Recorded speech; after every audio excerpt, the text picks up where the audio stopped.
പൈതൃകത്തെ തള്ളിക്കളയുന്ന നിലപാട് ശരിയല്ലെന്ന് കേരള മുസ്ലിം ജമാഅത്ത് സംസ്ഥാന സെക്രട്ടറി സയ്യിദ് ഇബ്രാഹിം ഖലീൽ അൽ ബുഖാരി. ആധുനിക ലോകം എത്ര വളർന്നാലും പൈതൃകങ്ങൾക്കും അഹ്ലുസുന്നയുടെ ആശയാദർശങ്ങൾക്കും ഒരു കാലത്തും മാറ്റം വരില്ലെന്നും തങ്ങൾ വ്യക്തമാക്കി. ഹെറിറ്റേജ് സമ്മേളനം ഉദ്ഘാടനം ചെയ്ത് സംസാരിക്കുകയായിരുന്നു തങ്ങൾ.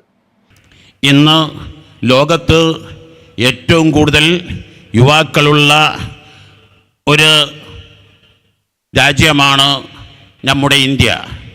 145 കോടി ജനങ്ങളിൽ 65% യുവാക്കളാണ്. യുവാക്കൾ ഭൂരിഭാഗം ആളുകളും മോഡേണിസ്റ്റുകളാണ്. അഥവാ പുതിയതിനെ വാരിപ്പുണരുകയും അവരുടെ യുഗമാണ് ആധുനിക യുഗമെന്നും പഴയത് പുരാതനമാണെന്നും വിശ്വസിക്കുന്ന ധാരാളം ആളുകളെ നമുക്ക് കാണാൻ കഴിയും.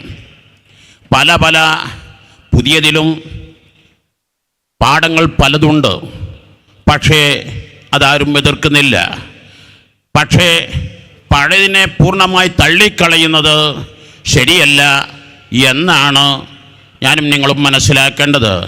ഹെറിറ്റേജ്, പൈതൃകം, പാരമ്പര്യം എന്താണ് എന്ന് മനസ്സിലാക്കുമ്പോഴാണ്, അതുമായി താരതമ്യപ്പെടുത്തുമ്പോഴാണ് ഈ മോഡേണിസത്തിൽ എന്തു ചെയ്തു എന്ന് ബോധ്യപ്പെടുക. ഞാനും നിങ്ങളും എത്ര വളർന്നാലും ഉയർന്നാലും നമുക്ക് പുതിയത് നമുക്ക് അംഗീകരിക്കേണ്ടോടത്ത് അംഗീകരിക്കാം. അതുപോലെ ChatGPT നമുക്ക് അംഗീകരിക്കാം. അങ്ങനെ പലതും നമുക്ക് ഉൾക്കൊള്ളാം. പക്ഷേ പൈതൃകങ്ങൾ നമ്മുടെ ആദർശത്തിൽ നമുക്കൊരിക്കലും പരിഷ്കരിക്കാൻ കഴിയില്ല. നമ്മുടെ ആശയങ്ങൾ നമുക്ക് മാറി നിൽക്കാൻ കഴിയില്ല. എത്ര കാലം കഴിഞ്ഞാലും സൂര്യൻ മാറുകയില്ല, ചന്ദ്രൻ മാറുകയില്ല.